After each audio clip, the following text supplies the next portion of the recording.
All right. I think we got this working this time. I hope so. We'll find out. There's a lot of cables. Yes, there are. There's a whole network of mess.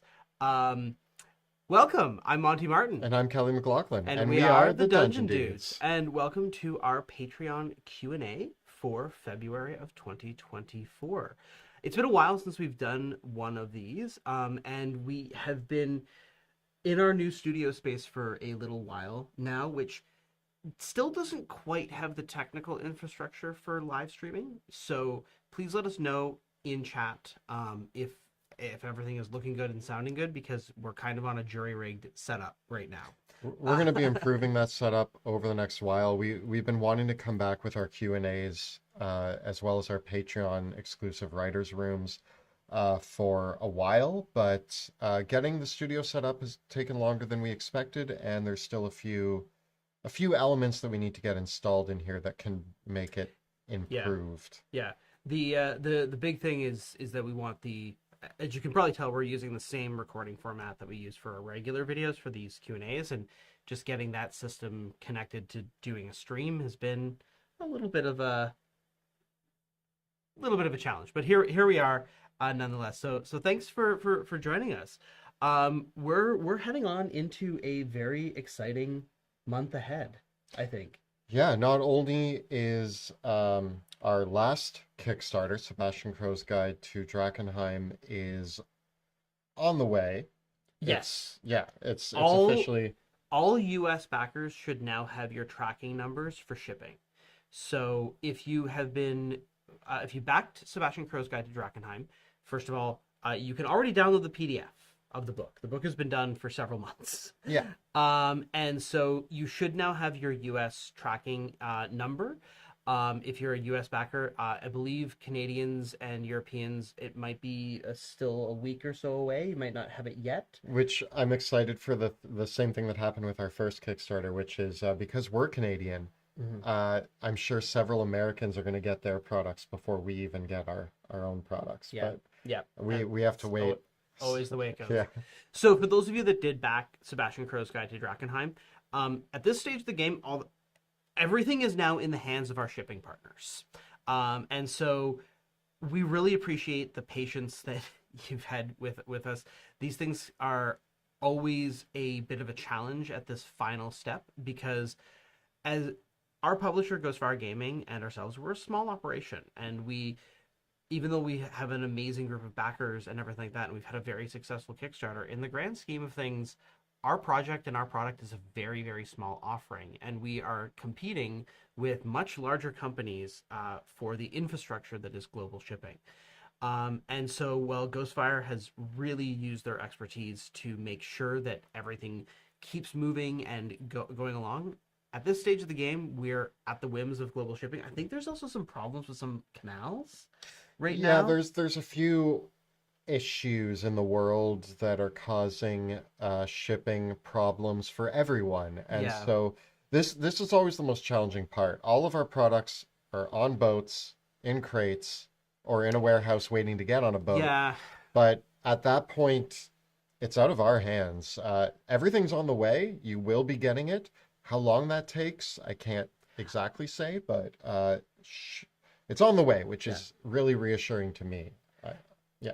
Nevertheless, we really appreciate everyone's patience and support through this whole process. With Kelly and I, as the authors and writers and designers of the book, it's a very interesting sort of handoff process for us in writing and producing these books, because part of the reason why we chose to work with our publisher at Ghost Fire Gaming is because they have all the expertise and skills to deliver things at the end. And so for us, we get to have this wonderful, really intense process before the Kickstarter and immediately after it, of writing the book, looking at all the art coming together, working with the creative team, and making this thing happen.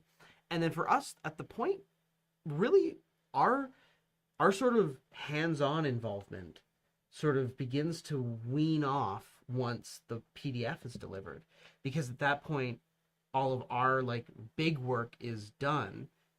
We really just approve Yeah, art and layouts. yeah, and so it's more of a handoff, and so there's a lot of trust that we have in our partners in putting this whole thing together and delivering all this. And we do and sometimes, the frustration too, we have it there of like, sometimes we're waiting on updates as well. And sometimes Ghostfire's waiting on updates too. Like that's the whole thing. So, Yeah. so we really appreciate everyone's patience with this, and hopefully things will be in your hands very, very soon. I honestly cannot say how fast things will get to everybody, because the shipping, the actual, it's now in the hands of our shippers, and it'll then go through all these things. I know as a Canadian, I think every time we've had our projects go through the Canadian border, they were held up at the Canadian border for upwards of a month. Yeah. Yeah. And those are just the types of things that like we just have no way of knowing. I think even in the case of I think this was for Dungeons of Drakkenheim. Things were held up at port for a month. And Right. we just didn't even know, and like we were just waiting for an update from the port over when things were going to be allowed to move, and it was kind of like a hurry up and wait situation. So It's very nebulous. The whole things getting from where they are to where they belong, which is in your hands, is a very nebulous thing to me. And but that is still part of our two-part cool news. Cool news, Sebastian Crows is on the way, and the PDF's available now. And I'm very excited for everybody to get their hands on the products. The awesome Duchess. Oh yeah, yeah. We haven't done a spotlight video of this yet, but for those that haven't seen, these are the actual miniatures from the Kickstarter that have been fully painted by the amazing studio at Four Realms of Chaos. So that's the Deep Knight. That's probably seen her in the background of the videos. So I wish we posted. If you should go on our Instagram. Yeah, we Because we posted a few photos of these. But yes, this is the Duchess. This is the factory production model, fully painted. So the it really came together amazingly well. Like she's just super gorgeous. And the really cool news is that for Monsters of Drakkenheim, we have 3D printed prototypes that Four Realms of Chaos is painting right now for the next generation of monsters. Right, so it's this is I'm gonna leave her there. Yeah, she can hang out with us. She can answer some questions with us. She's a heavy. She's a big thick girl. I do. So the other big news is that we are coming out with our next Kickstarter. So basically, Monty and I will finish writing a book. Then Ghostfire's doing their thing, and then Monty and I, while we're prepping and creating all the products for that book, Monty and I start thinking about what we want to do next. And the big thing that we wanted to do next was monsters. We've done sort of the campaign, then we did the world, and now we are looking at monsters. Yeah. So we are coming out with Monsters of Drakkenheim, which includes the book Pluto Jackson's Guide to Monster Slaying Guide. Yes. Pluto Jackson's Monster Slaying Guide. Yes. With a bunch of excerpts from Pluto Jackson himself. And it's going to include at least 150 monsters, probably more. Probably many, many more. Probably many, many more. I'm just saying at least 150 because we don't know quite where our cutoff points are. It depends on the stretch goals and a lot of things. With a monster book, it's always the question of like, can this be a 300-400 page book, or not? Because it's really easy. It's going to be the biggest book we've done yet. Yeah. Right. Yeah.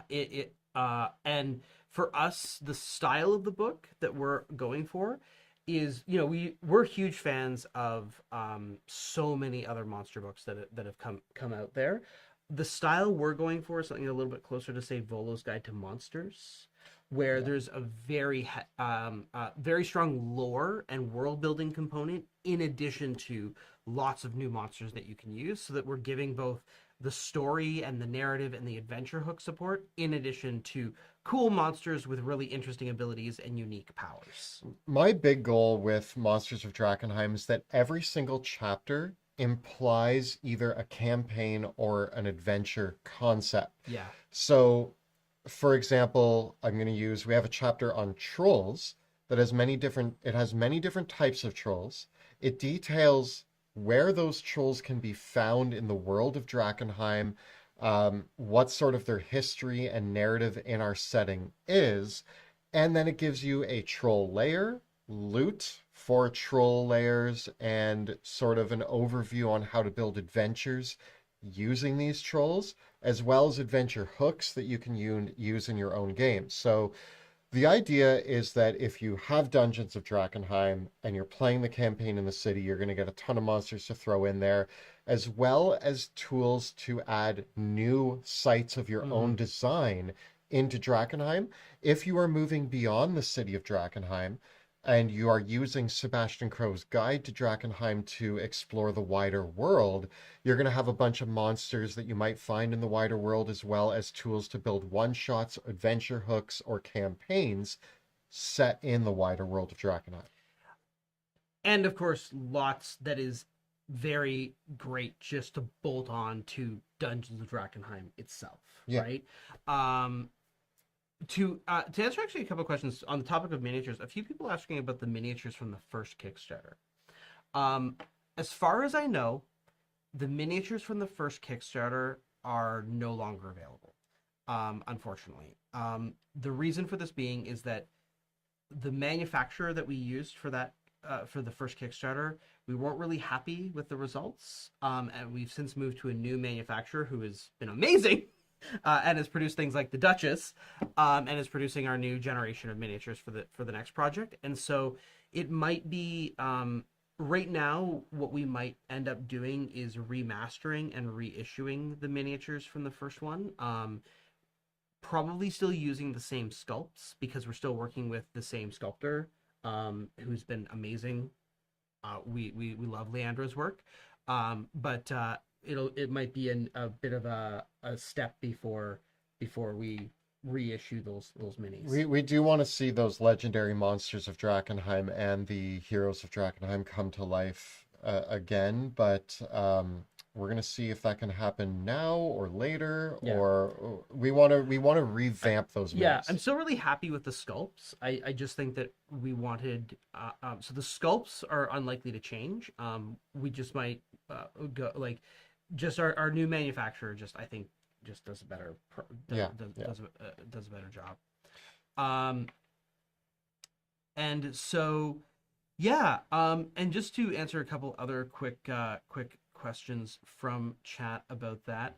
Bresky wants to know, getting the 2 books alongside Pluto's. Usually we do have an option with our Kickstarters that you can order the books together.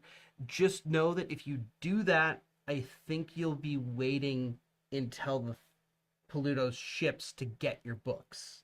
Yeah. So if you are okay with waiting to get your books until whenever the Monsters of Drakenheim project ships, then you can do that, or you can order them right now from the Ghostfire store. So it's kind of a choice for you. One of the other things that I will note as well is that for those wondering, for Pluto's and Monsters of Drakenheim, we're gonna have a full digital offering as well this time around. So if you don't want to do the physical bundle, if you don't want a physical copy of the book, but you want everything digital, we're going to have a digital only pledge tier that gets you the PDF version of the book, as well as the VTT of your choice, a bunch of other digital goodies. I don't quote me on this. I think there's going to be like a digital art pack. That we're still in the discussion process, so this is all. I should just say everything that we're saying today could be subject to change, but yeah, we're even in the talks of like perhaps STL files, but that's a maybe. Yes. So we're still looking into what digital options we can deliver. And STLs are kind of a different thing too. Like That's true. I think that the digital only bundle, we're not putting the STLs in there because there's a lot of people that want the digital bundle because they only want digital things and they have no intention of playing in person. So that's fair. I don't.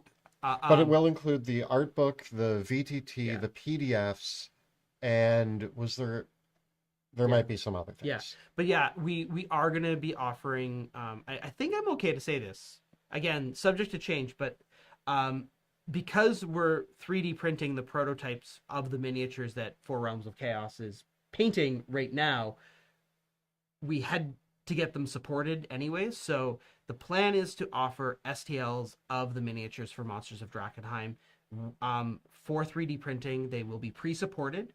So you don't have to do the supports yourself. You can 3D for those of you familiar with 3D printing, that's a thing. So that's kind of the way that will go. And then I think that, but if you don't do 3D printing, but you do want the miniatures, you will be able to buy those too. Also, thank you, Culture Wars Diplomacy, for the tip. Thank you very much for that. So, okay, actually, I did see another question, and it is something that we get all the time, so I just want to address this. Sebastian Crow's Guide to Drakkenheim, going to D&D Beyond. We get this question every single day. I saw it in here. So, to be upfront, we worked very, very hard, and Ghostfire worked very, very hard to get Dungeons of Drakkenheim on to D&D Beyond. There hasn't been a lot of negotiations involving Sebastian Crows. We have mentioned it to them, and they said, cool, we'll see. Let's see how things go. Yeah, it's kind of a we'll see thing. Things with Dungeons of Drakkenheim on D&D Beyond are going really well. So the most that I can say at this point is that we are hopeful that Sebastian Crows will end up on there. I personally am dying to be able to build apothecaries on D&D Beyond instead of having like 5 tabs open to try to design my character. It would mean the world to me to get that book on there. It's not necessarily up to us. So for those who are continually asking, we're doing everything we can, but the ball's kind of in their court, and this is a new step.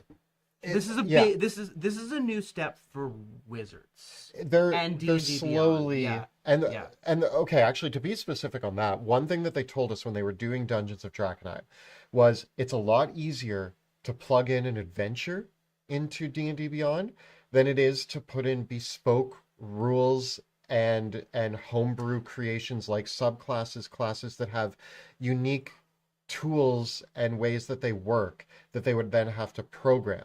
Is it possible? Yes, but our quick turnaround time from the negotiations on Dungeons of Drakkenheim to its release was because it was pretty easy for them to implement. Yeah. Sebastian Crows requires a lot more work because it includes an entirely brand new class, as well as a lot of stuff that they would have to design for subclasses. A lot of our stuff kind of breaks the mold in a lot of ways, and so they would have to program breaking the mold. Yeah. It's not undoable. It's just a much larger project for them to take on. But we're hoping that as they roll things out. I also feel like now that I know that Humblewood is also there, yes. I also feel like it might be, hey guys, wait your turn. You know what I mean? They might want to get like several other people. Yes, a few other. I can't. I don't have any knowledge of this, but my suspicion is basically that that they're not necessarily putting all their eggs in one basket, and I'm so happy for Hit Point Press, and Humblewood is probably one of the ones that is like an absolute ace in the hole to have on D&D Beyond, and I think that there's a lot of other amazing creators and publishers that have made great works that they also deserve to be on D&D Beyond too, and so I would be very happy. I am happy to wait like it's kind of that whole thing of like, I know that there's like, having now met the D&D Beyond team, they're a small team too. And so it's kind of like, I'm okay. I got my slice of pizza. Other people can go get their slice of pizza. And then we'll order then we'll order more pizza. Yeah. Relaxed Fantasy Review, thank you so much. Will there be a 4th season of Drakkenheim? We are committed to finishing this story in season 3, even though we know season 3 is going to be twice as long as the other 2 seasons, but we don't feel like we need to move to a new season. I feel like everything's come together and we're now moving towards the end game. I will say though, Monty and I are discussing ideas for future concepts. There's a small chance that this isn't the last we see of all of these characters. Yeah. Small chance. Yes. And at the very least, we will continue telling stories in this world. But we do have plans for some new stories that aren't about these characters or specifically the city of Drakenheim. Yeah. So we're gonna explore those in the future. We might return to Drakenheim someday, but this story is wrapping up at the end of season 3. Yeah. Noah wanted to know, like, how did the subclasses break the mold? It's less the subclasses than it is the apothecary. It's like the apothecary is implementing a full new class into into that. And the other element of it from talking to the D&D Beyond team is that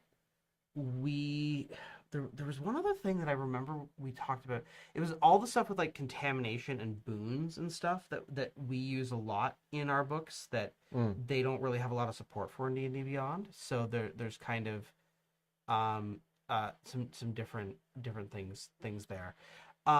As far as like the world, like Drakenheim, obviously we're going to continue to develop the world and the setting. And I do think for myself as a game master, I think that I would like to do something different and fresh for myself. And so my goal is to take the Drakenheim story all the way to level 20. We're level 17, so we might as well go all the way. Might as well. And I think that will be a very good place to wrap things up. Someone was also asking about Fantasy Grounds, and I'll just say this: the goal is to bring the world of Drakenheim to every possible platform we can, but these things take time. Fantasy Grounds in particular requires a different set of tools for building that, and again, especially with the VTT and the digital things. Kelly and I, at the end of the day, are ultimately pretty analog D&D players and game masters, right? When we ran virtually, like our use of our use of Roll20 was very bare bones. I probably could have ran the game fine on something like Owlbear Rodeo. So I don't have any experience getting like a Fantasy Grounds campaign set up. So that is something that we'll have to outsource to someone else to build that out. Again, it's not impossible. It's just more about actually getting that on the docket with all the other things that we have going on. I just want to address Robert, who says, I want to play test a monk with magic. I'm working on a subclass that does that. You should check out Sebastian Crow's Guide to Drakenheim, which has a monk subclass that we created that is a spellcaster. So check that out. Tyler, Road to Drakenheim is in Dungeons of Drakenheim. It is the Road to Drakenheim is there.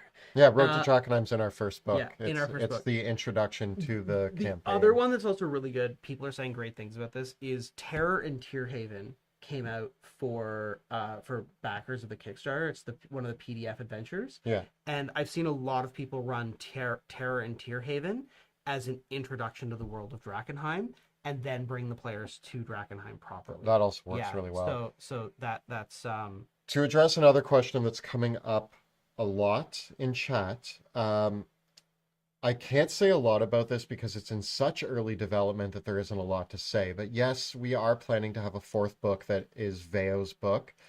No, it probably won't be a cookbook. I know everybody seems to want a cookbook, but Monty and I like writing the books. And Monty and I aren't amazing chefs. Yeah. We're okay in the kitchen. Do you want to know how to make a good steak or a smash burger? We can tell you that. Do you want to know how to make like fantasy-inspired Drakenheim cool meals? I have no idea. Also, like I'm currently writing a 3rd book. Like right now. Yeah, I think people just want to know that Veo is also getting a book, yes. and the answer is yes, that's the plan. Yeah, that's the plan. We know what that book is going to be. We're not talking about it right now. We want to talk about the 3rd book, but yes, Veo is not being left out. We have plans. The other sort of general sense of it too with the Veo book is that We also know that like people want more adventures in the world of Drakenheim and more adventures that they can add to Dungeons of Drakenheim. And so we're talking about a bunch of different ways that we can explore more and build more of the world um, in an ongoing way, because people love a well-supported campaign. Like Yeah. I think that's one of the cool things about I that. I have 100 adventures that I could tell in Oh the world yeah, of Drakenheim. So the it's just a matter of we want to show them before yeah. we write them. We want to do actual plays of the campaigns we will write. So Any chance of an animated series? Funny you should say that. Uh, a chance. I mean, like a snowball's chance in hell, but that's not a very good chance. I think and it's a snowball's chance in early spring. it's something we would love to do. One of the things that we have been looking at and we've been talking with a couple other people with is everything that we've done with Drakenheim and Dungeon Dudes has always been based on the funding that we've been able to get from Patreon and AdSense and from our Kickstarter projects and all those things. And that has allowed us to do things, but it's always been based on, okay, well, we built up something from this last project, so we can take that forward. One of the things that we have been considering looking at in the future is in Canada there are government granting bodies that will give government grants um, to to Canadian media projects, and so that has been something that a few former colleagues of mine have said we should look into, and that would be the type of thing that maybe could get something like that off the ground one day. But it's also kind of the thing of like, you know, do I want to write another book or do I want to try to push to get an animated series? And like that's one of the biggest things for me right now is that like when I'm writing, that is my entire world. Like I think anyone that knows me, and I think you can appreciate this too, it's like when I am in full on writing mode, which I am right now, nothing else in the world or life is important. We're and working on and that. and We're so working on yeah, that. I'm working on that, but like for me it is very much a thing of um I need to like just like I say this metaphor of uh, The locomotive. yes, the locomotive, and I've said this to you before. It's like my brain is like a freight train, in that, or like if you played Mario Kart, my brain is like Bowser, right? It really takes me a while. Like I have to get into that space. I have to have the clear track ahead of me to get up to full speed. I feel like my maximum speed, I just like will crush it. But then slowing down is really hard. If you And hit a and wall, if I hit a wall, it's really bad. It just really is bad. I'm So I'm yeah, similar. I was on a roll recently. I wrote about 10,000 words in like a few days. And then all of a sudden I got to a point where I was like, "Oh, what do I write here?" And then couldn't write for like 3 days as I like tried to get my brain going again. yeah. So I hear that. Relax Fantasy Review. Just because you're asking, do we earn more through AdSense or Patreon? The It actually depends on the month and the time of year. Patreon is very consistent, which is what has allowed us to do things like pay our video editors and get a studio. And so we use Patreon to support the business of producing Dungeon Dudes. AdSense revenue is subject to seasonal fluctuation. So I don't have a problem disclosing this, but um, our AdSense revenue, what we earn from YouTube, from December and January, our channel had the same number of views. Yeah. Actually, I think we had slightly more views in January than December, but our revenue was down by like 35% Yeah. because you can't. And that's just the nature of the beast on YouTube. I think any YouTube creator that I've spoken to has said that like, because Google is the one that controls AdSense and the rates and everything like that. Like it's the algorithm is a mystery, and it does fluctuate in a seasonal way. So my best advice to anybody that is embarking on the YouTube thing is diversify your revenue streams, because even when your channel is doing well, like AdSense revenue is just one of these things that is fickle. It is like the ocean. It giveth and it taketh away. Yeah, yeah, definitely Patreon is sort of now our foundation. So Yeah. if you love what we do, support us on Patreon. We're active on there quite often, and Yeah. so you can usually it's a very friendly and nice community where we love to engage with our fans on there. So join our Patreon if you want to chat with Yeah. us all the time. I do want to make sure that we do have some questions Yeah, submitted we from our do. patrons. And before we go any further, I will say I'm happy to answer questions about anything. The topic of this Q&A is generally about our third book, which is coming to Kickstarter soon. We have Um, a pretty but eclectic mix of questions Oh, from well then, patrons. Yeah. never mind. That's just Yeah. a topic that I'm excited to discuss if you have questions about it. But yeah, Yeah. I'll answer anything. Do you want to know my favorite color? It's purple. Yeah, of course it is. Johannes B wants to know, playing Drakenheim, is it okay to give Ignatius the finesse property? My players are two rogues and a wizard. Yes. Yes. I think you can make Yeah. Ignatius any Yeah. blade you want. Make it a rapier. Honestly, like it's one of these things where with any written adventure, we can never anticipate all the different ways that you and your players are going to engage with the world and the story. And if you have to do like it's basically like this, like if you ever bought clothes off the rack from a department store and then taken them to a tailor, it makes a huge difference. It really does. And anytime you buy a pre-written adventure and you are running that, you should treat it the same way. It's a nice piece of clothing. You see it because you like it, but if you tailor it just a little bit to make it fit you perfectly, it's gonna look even better. Yeah. Yeah. Right? So you should always consider that the changes that you feel are necessary are fine. I mean, I think that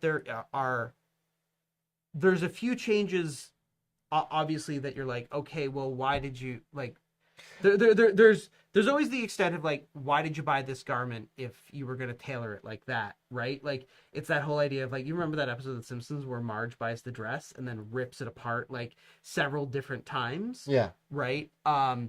I can't ever blame anybody for tearing our book to pieces and using the pieces they want. But every once in a while, I have to not comment on somebody like on Yeah. Reddit who's like, I took Drakenheim and fundamentally changed the origin story of every and like Yeah. I read it and I'm like, okay, that's fine, that's their campaign, it's okay. But that's part of being a writer, I Yeah. think. My biggest kind of like wince change, and it's just a personal thing, and you can always do this, is one of my design goals with Drakenheim was to write a campaign that doesn't have a fixed big bad evil guy.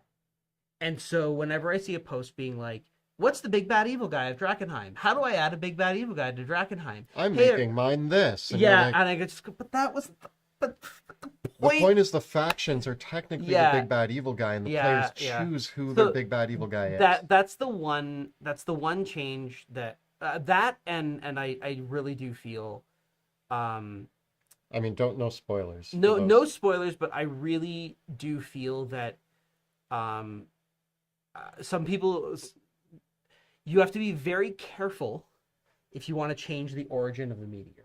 Yeah, that's the one that Yeah. we won't talk about that in depth for people who are playing or are planning to play. Yeah. But a Yeah. lot of people are like, nah, that won't do. I'm gonna make that something vastly different than what it is. And again, you're allowed, Yeah. but that's the one that Monty and I see sometimes and are like, turn away. Okay. Toby wants to know, kind of a double question, but what RPG system has surprised you the most? And are you excited to play again? I have a single answer for this. And Are we the same answer? Is it Alien? It's Alien. It's Alien. Okay. Yeah. Well, story time. Monty and I were at Gamehole Con, and we agreed to play a night of Alien RPG Yeah. with a group of friends around a table being run by. It was run by Zach Goins from Worlds of Game Design, and we were playing with Joe Rasso and Sean Merwin, and Stephen Randy McFarlane. Um, uh, uh, and who else was that the whole group? Was it? No, there was uh Andy or Oh yeah, yes, yes, yes, Andrew. Andrew. Why did I call him Andrew Andrew? as well was there. It was Yes, 6 of us. yes. Yes, Um, which was amazing. It was really great. Like playing with everybody, with all those people was so amazing. I was the pilot. No, you were the pilot. I I was the was the pilot. Yeah, commanding officer. Um, and what we ended up with was a night that I thought like everybody bought in so hard to the narrative. Like yeah, it was one of those things that I wasn't sure how the Alien RPG was going to go, but everybody played their role. The role playing was off the chain. Even like nobody was like doing crazy voices or anything, but the buy-in to the world and the atmosphere was palpable.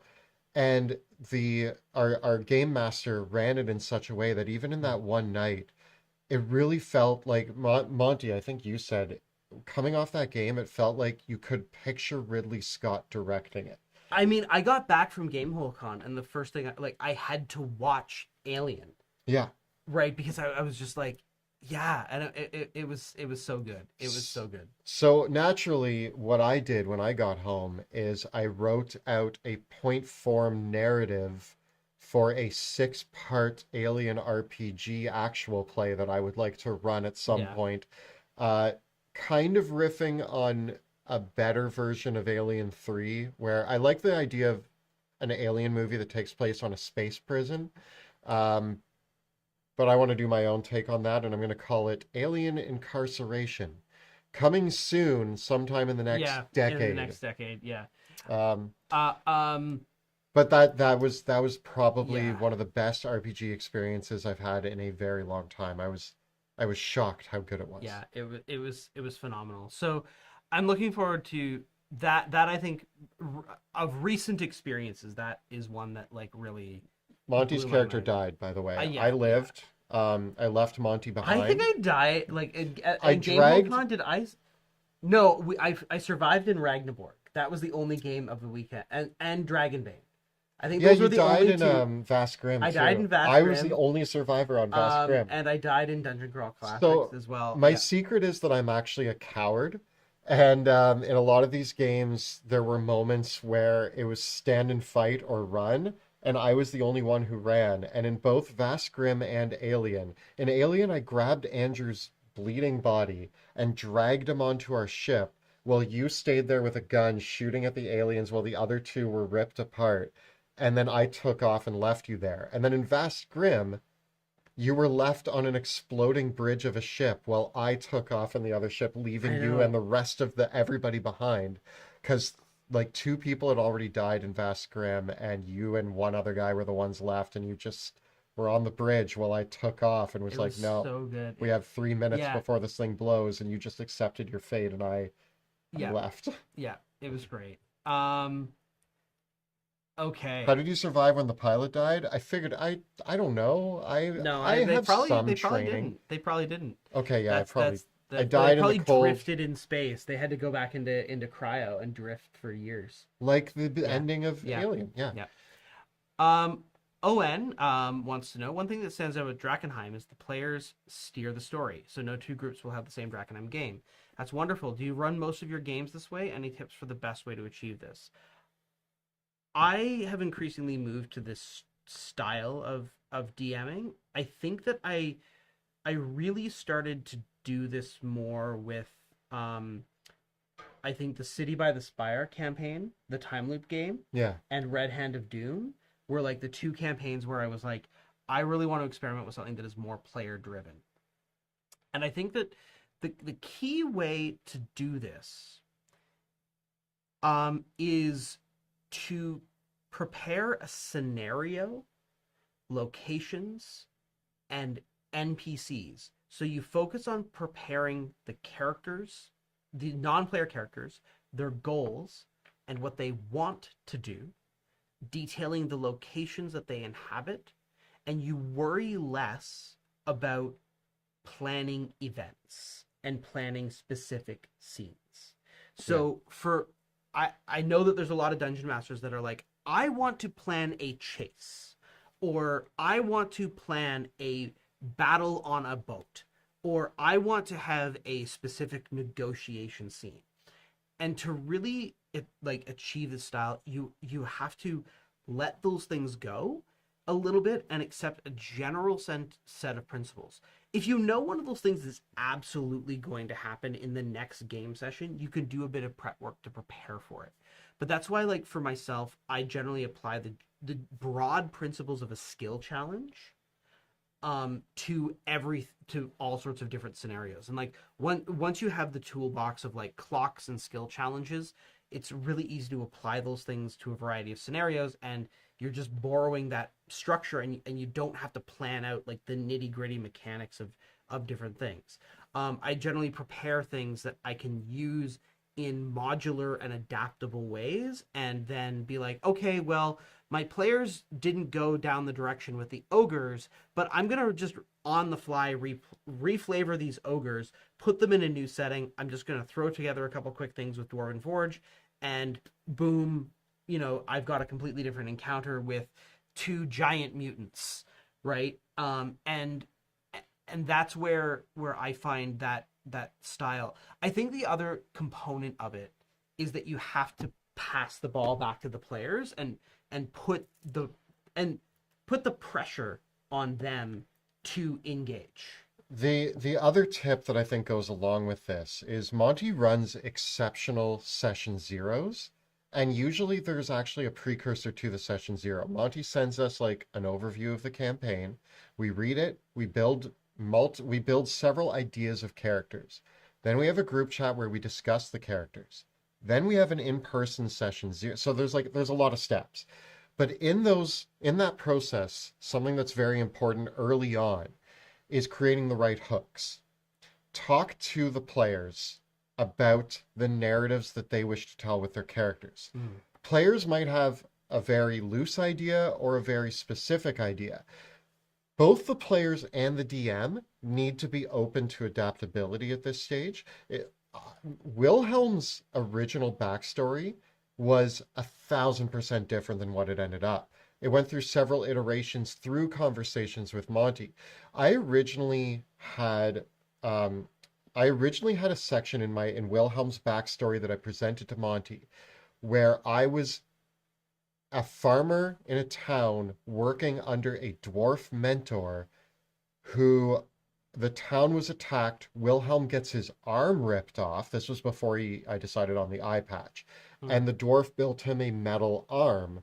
And so I wanted to play this character that had this cool metal arm and vengeance in his heart about his town that was destroyed. But he also had, trying to avoid spoilers, what ends up being his backstory as the original part.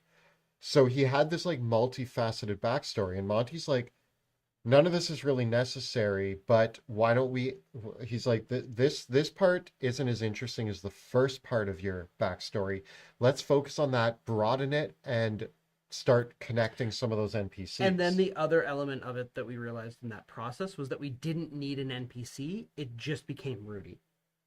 Yeah, the farmhand story just became, when I was sitting there talking with the other players, Jill proposed Rudy, a like lady who lived on a farm in a small town, and it was like, well, what if I lived in your barn for those years? And that's where, when you go into the players' backstories and what they're thinking for their characters, I like to call this economy of characters.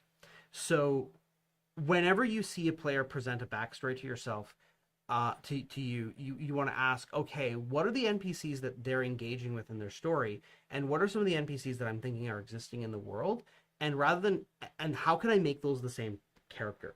And then also pulling the connective tissues together between your players, and in some cases going as far as what we did with Rudy and Wilhelm and saying, this NPC that you have in your backstory is not an NPC anymore, because one of the other player characters is going to actually be that character. And that allowed me and Jill's character to have that sort of connection that I actually love Wilhelm and Rudy's relationship in the show.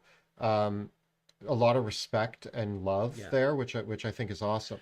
And that came from those session zeros. And because of that, when you get into the game, the narrative is pushed forward because the players are already connected to NPCs in the world, to narrative elements of the world, because you as a DM took their backstory, took chunks out and said, what if we made this NPC this person? What if we took this plot line and made it this? I like to also leave open-ended things. Like I'm like, Yeah. somebody like if you're doing the classic, my family was murdered. You don't even say who, be like, DM, somebody murdered my family. There's and then a the DM gets to there's a weird art to matchmaking too. One of the other things that um I've had to fight players on this one. I'm sure Kelly's felt this way a few times. But I increasingly tell my players, please don't come to me with a single character concept. I want you to bring more than one, and I want you to have an open mind about which character you're going to play, and and sometimes we go through that process, and I go, I think this is the character you should play in this campaign, and so I do think that um, I think that there's a bit of an art to the matchmaking of it, and I think that players, I think one of the best things, like, if as a player sitting down to play with me in a campaign, I want people to come to me with multiple character concepts, and then it's going to be a matter of, in my ideal session 0, all the players have come in with multiple concepts, and what we're going to do is we're going to sit down and we're going to hash out which of the characters here form the most interesting party for the campaign that we want to play together, rather than everyone coming in with separate things. And so sometimes having that multiplicity really, so, and I know, like, some players react to that very viscerally, because the idea that, like, you wouldn't be able to play the character you want to play is scary. But if you're anything like me, Yeah. I have 100 characters that I want to play. So when Monty says bring 3 to the table, whatever 3 are the most exciting to me at that moment. Maybe you're not like Yeah. me. Maybe I can get behind a single character, but that usually happens after I've bought into the campaign. Yeah, and that's where it really matters. And JP, I would say, like, don't bring 15. Don't bring 15 potential characters. Like, on your end, narrow it down to the ones that are the most robust, that you and also, like, do the act of matching the character. Like, and be honest with yourself about the campaign concept, right? Like, I remember not so long ago, I think this is a really prominent example where we're talking about the characters, where, remember recently where Right. like we were talking about so one of I won't spoil too much, but one of the campaign concepts that we have been talking about for a future actual play is a very Red Hand of Doom inspired actual play, right? That involves an invading army and the player characters fighting that army off. And that's an idea that I'm really, really excited about doing. And so we've been talking about this concept as potentially like a future AP that we do. And then I think that Kelly and Joe and Jill talked to me, and like, you came with, like, was it a Harangon bard? No, A here's Warforged jukebox the bard? problem. And what was the other No, character? mine was a Kenku a bard. Kenku bard, a Warforged jukebox, and a Harangon, right? Yeah, so the problem is that Jill loves playing non-human characters. I rarely get to, so I was like, guys, I want to play a Kenku bard. I want to be the weird one. And Jill's like, oh, I'm thinking of a Harangon druid. And Joe's like, I want to play a jukebox. And I was like, I don't know if Monty's going to allow this to happen, because this is just wild. So we came to Monty with this concept, and it didn't match. Yeah, and I said, like, basically I came back to them and said, this sounds like a campaign that is Escape from the Feywild inspired by Neverending Story and, like, kids 1980s Like Labyrinth and stuff like that. These don't sound like the characters that I want for a war campaign. I'll also say, like, just for my own biases, is, like, if you're going to present me character concepts, like, make sure at least one of them is a human.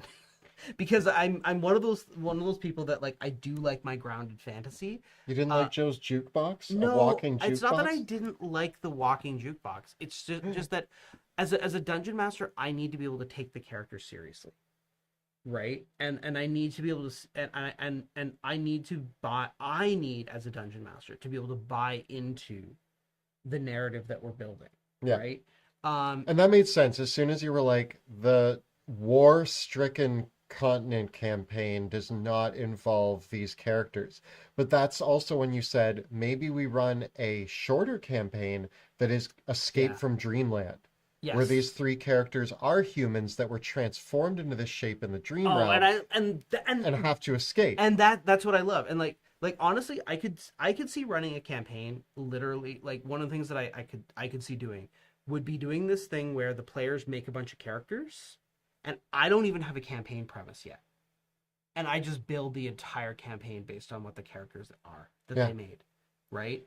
Um that for me is the thing that I love. And I think and reflecting as well on the writing thing, I'm definitely someone that like I find like I feel like I identify myself as a storyteller. Like I almost feel like myself. I am the weaver, right? Like I don't want to be the one who spins the thread. But if you give me the thread and you give me the materials, I will sew them together into something really interesting, right? But like that raw material level, I like to build off of something, Yeah. right? Yeah. Um, Bluebird 32 again. You if you wait to order Sebastian Crow's with Pluto Jackson's for the Kickstarter, you should be able to do that, but you won't get your copy of Sebastian Crow's until Pluto Jackson's ships. That's all. So Uh, I saw a question here that just sounds fun to answer. So before yeah, we move yeah. on, what are you excited about most in the upcoming book? Most is hard. I Yeah. don't know how much you want to say about this, so I'm gonna try to like beat around the bush, and you just nudge me if I'm allowed to say more. The thing I'm currently most excited about, and this changes daily because we're Yeah, in the middle because of writing the yeah, book, yeah, so it's the most recent thing that Monty and I cracked. And one of my favorite things that happens when we're writing a book. Sometimes Monty and I write separately. We're in our own homes writing, and then we come to each other and say, look at this cool thing I wrote, and we high five.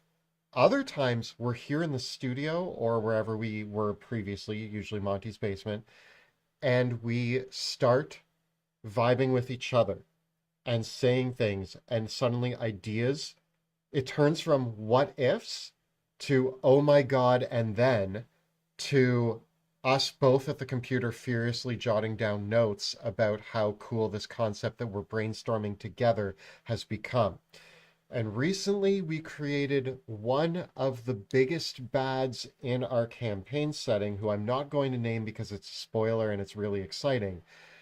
And we riffed on their lore, their involvement in the entire history of our campaign world, and their three separate stat blocks because they have three separate forms that they might appear in. And it yeah. just felt like some of the most badass stuff ever. And the way that the lore was pouring out, the way that Monty and I both contributed and created this, it was very exciting. Mhm. And I don't know how much you want to say Well, about that, but I think you know the few things that we're pushing the envelope on here with some of this stuff is so one of the rule sets that's going to be in the new book are epic bosses, and so some of our epic bosses that are in the book are a little generic, and so you can use them in a lot of different ways. So examples of these are we have the delirium dragons as epic bosses. We have the humongous fungus troll and the cacophonous chimera are all epic boss monsters that are not named. But then we're also going to do epic bosses for named characters that exist in the world of Drakenheim, who you could use if you wanted to do a more big bad evil guy story in the world of Drakenheim, because there are places to do those kinds of stories in Drakenheim. And I know, and there is one historical figure that I think is, well, there's a handful, but like I think that if you can no doubt tell, the world of Drakenheim is filled with tyrants, right? Um, because the world of Drakenheim is ultimately not a great place, right? It is one where injustice and tyranny and violence and the demons of our nature often prevail. It is a world where the hero's sacrifice wins a short-lived peace, and all the good things in the world are things that were paid for with blood, basically. Um, and so that means that there's a lot of historical figures that I think people who have read Sebastian Crow's Guide to Drakenheim find very inspiring. And so we want to feature some of those historical figures in a what if they came back sort of way. And within that, so this stat block that we worked on and the lore that we worked on the other day, I think it's our most complete chapter at the moment. That whole chapter to me is a blueprint for what I want every chapter in our book to Yeah. feel like. Where when you read the chapter, you get a ton of information about our setting, a ton of really amazing stat blocks, an awesome epic boss that when you look at it all together, you say, oh man, I could write an entire campaign based on this chapter. I could Yeah. use these monsters, I could use this lore, it tells you what cities in the world you might want to set this in, and you can imply a narrative that could go from levels 1 to 15 or higher that uses these monsters and this narrative and this concept. And as soon as we landed on the epic boss for that chapter and started discussing it, the whole thing pulled together in this really narrative, beautiful way. And that has excited me so much for this book because now I see what I want this whole book to feel like. Kenneth W., there will be miniatures for the new book. I think we're doing 17 minis, maybe 20. Not obviously with 150 monsters, not every monster is going to get a mini. They're all going to get tokens for VTTs, but we are doing some, and some of the minis that we're doing are miniatures of some monsters that debuted in Sebastian Crow's Guide to Drakenheim and that we really wanted to do miniatures of, and then the rest are new monsters from the book. One of my favorite sections in the book are the apothecary abominations. Yeah. So we have a chapter in the book that are all the insane creations of evil apothecaries like Dr. Everett Freed, that include creatures like the Riotomata, the King Killer Hydra, the Ripper, the Stitcher, the Injector, The Chemistral. the Chemistral.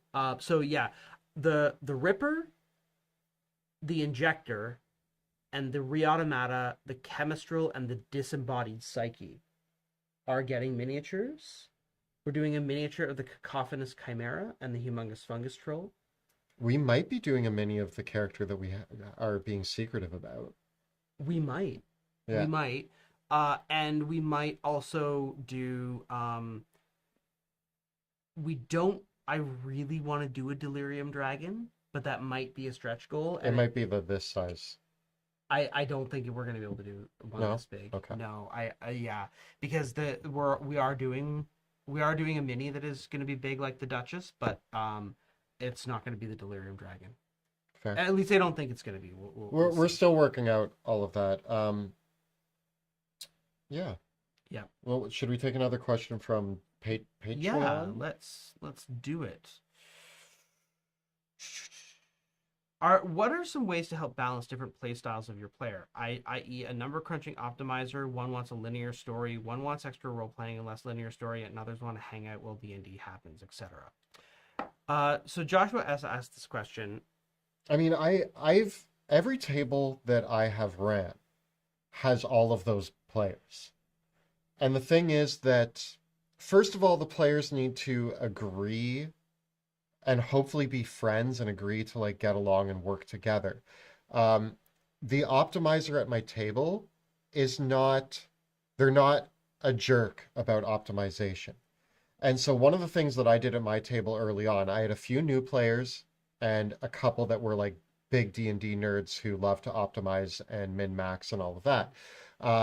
I just said, guys, we're not going to do any multi-classing because the new players don't understand how that works, and there is a push there. The optimizers still built really powerful characters that were great in combat, and they loved getting into Yeah. combat encounters. The new players started to show what it is that they liked about the game. The one guy that was there just to hang out, he was happy to just go along for the ride, and occasionally he made a very like stoic character who occasionally would be like, I agree. And that's all he wanted to do. I didn't really need to worry about him. Every once in a while, I'd be like, after a game, I'd say, are you having fun? And he'd say, yeah, I'm hanging out with my friends. Two of them were really into narrative elements. They loved role playing. So I made sure that when it was time to role play, they usually led the conversation, and the rest of the table was okay with them having the spotlight in those moments. When it came to combat, everybody knew that they were helping out and buffing the two optimizers. And so you can still share the spotlight throughout a game of D&D by just including all of the pillars. Some people love exploration, some people love social, and some people love combat. There's a good chance your optimizers love combat.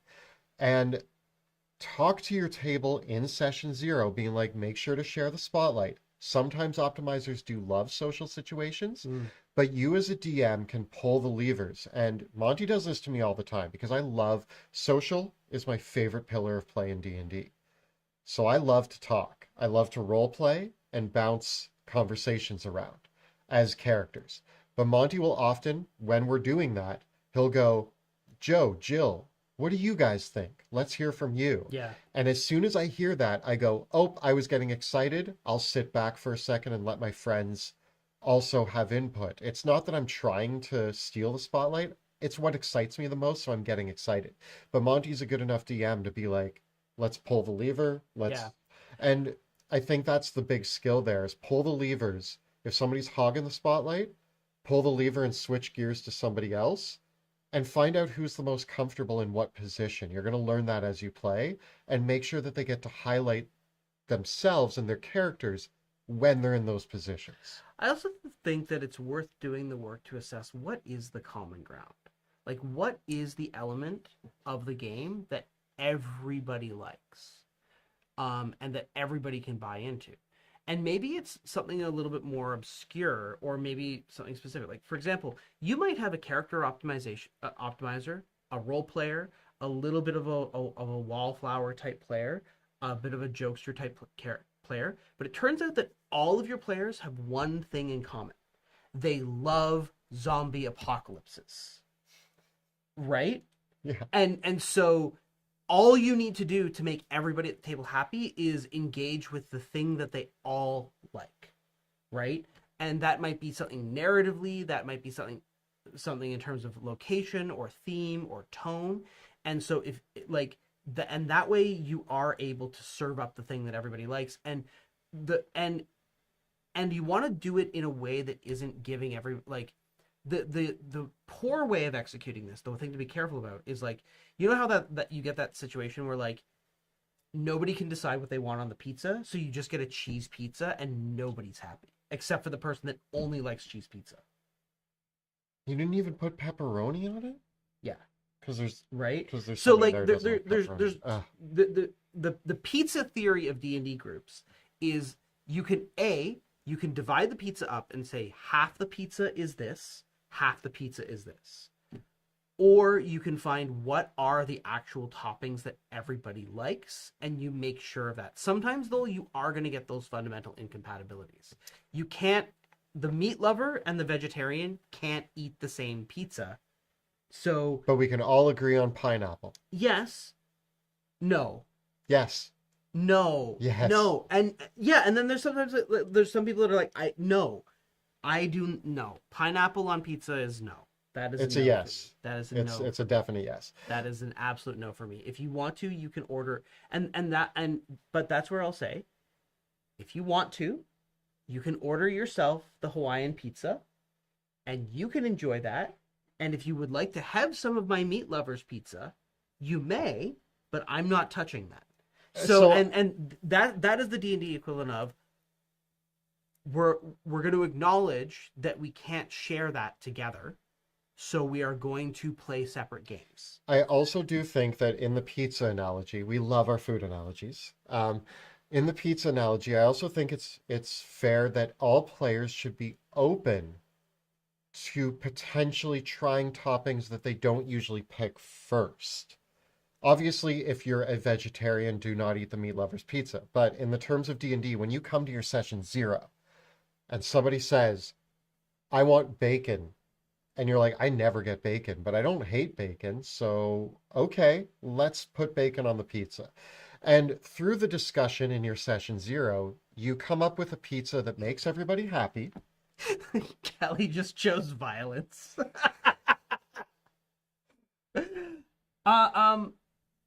Yeah, go ahead. If you're not putting pineapple on your pizza, I'm sorry, but you're missing the joy of salty, sweet, savory.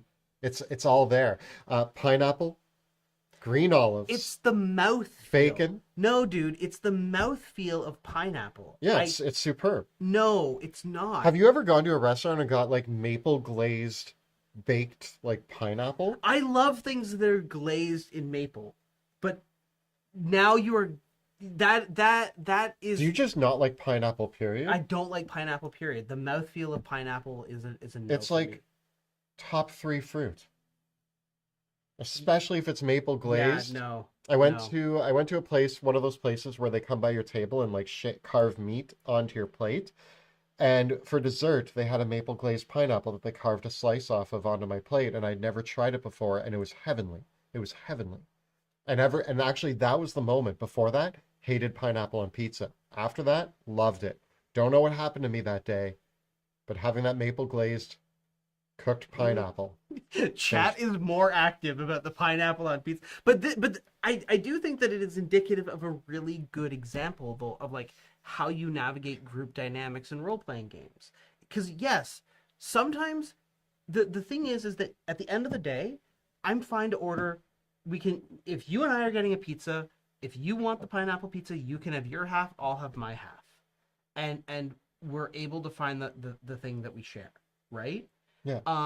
And maybe sometimes it is one of those situations where it's like, I think here's where you run into the difficulty. It's like, if you and I were to order a pizza and you wanted the pineapple, but you also wanted the meat lover too, and you wanted to have a slice of those, and now I'm getting less slices of pizza and you're getting more. That's where like the kind of the difficulty arises. I'm really stretching this metaphor, but I'm also, I love talking about pizza. Pizza is like pizza and steak are like my S tier things. If I'm being completely honest, I would choose meat lovers over the Hawaiian pizza. Thank you. I would. Thank you. But great. Then you're happy getting a meat lover's pizza. I am. But Jill's favorite Okay, pizza great. is Hawaiian, and so when she's like, "Do you want to order Hawaiian?" I'm always like, "Yeah, sure, I'm down." Well, but that's also where when you're interacting, you know, like, and this is one of those things where you go like, depending on where you're at, it's like you don't need to play every role playing game with the same group. You don't need to play every game. You don't need it is okay to have friends that you play D&D with. It's okay to have the friends that you play Call of Cthulhu with, and it's okay to have the friends that you play video games with. And like expecting that everybody likes the same thing all the time and always wants the same things and is always going to be happy with the same things, that's like a weirdly unrealistic set of expectations to impose on people. And like sometimes the best solution is to decide, hey, everybody, we're going to have this experience. If you are down for this experience, let's do that together. And if you're not down for this experience, then we'll find another experience that we're going to do another time with you. And that doesn't mean that anyone, and as long as everybody is communicating and being fair and nobody feels like they're being under prioritized in that situation, I feel like that is a healthy way to conduct both friendships and almost any relationship in general in life.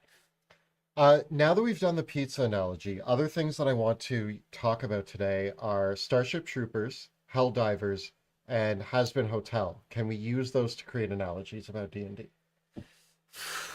Monty and I both, without talking to each other, watched Starship Troopers last night and came in today both wanting to talk about how we watched Starship Troopers last night. It's just a weird thing that happened.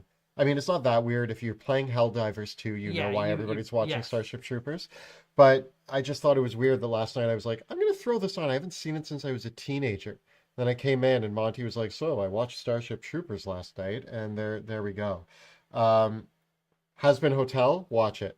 Just these are my sci-fis.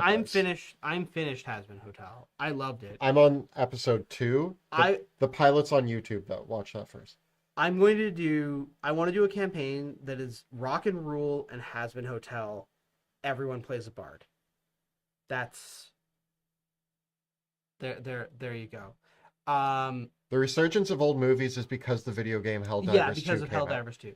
But also just more broadly, like Starship Troopers is one of my favorite films. If you didn't know, it was directed by Paul Verhoeven, who is the same director of RoboCop and Total Recall.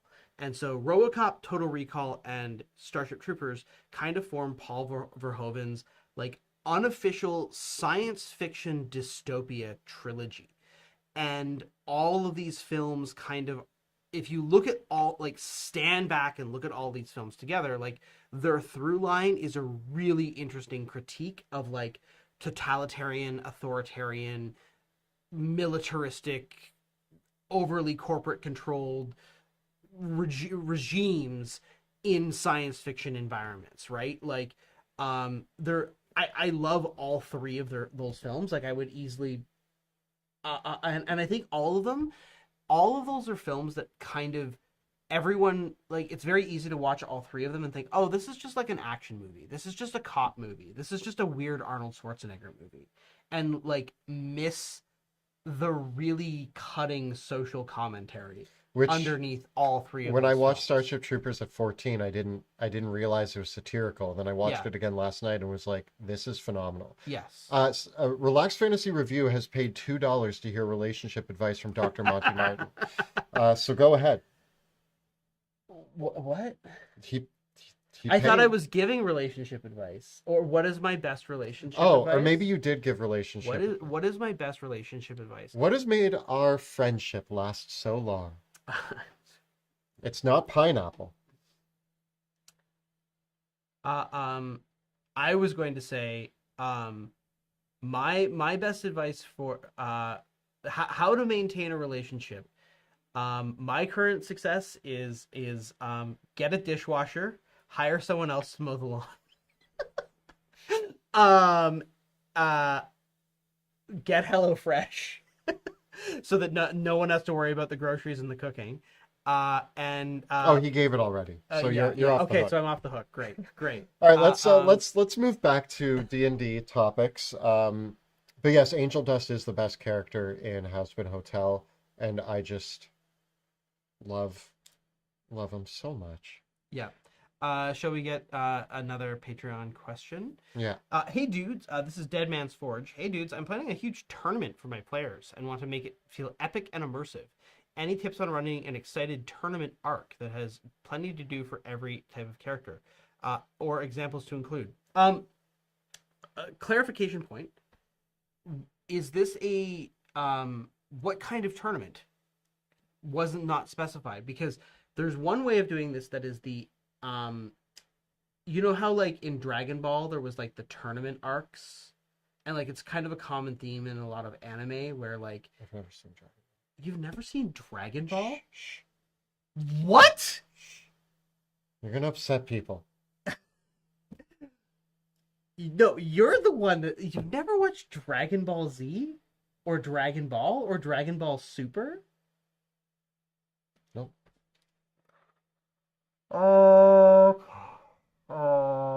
So my advice is if you're going to run a tournament arc, there's actually two separate types of tournament that come to my mind. I don't know what the Dragon Ball tournament arc is. Maybe it's one of these two.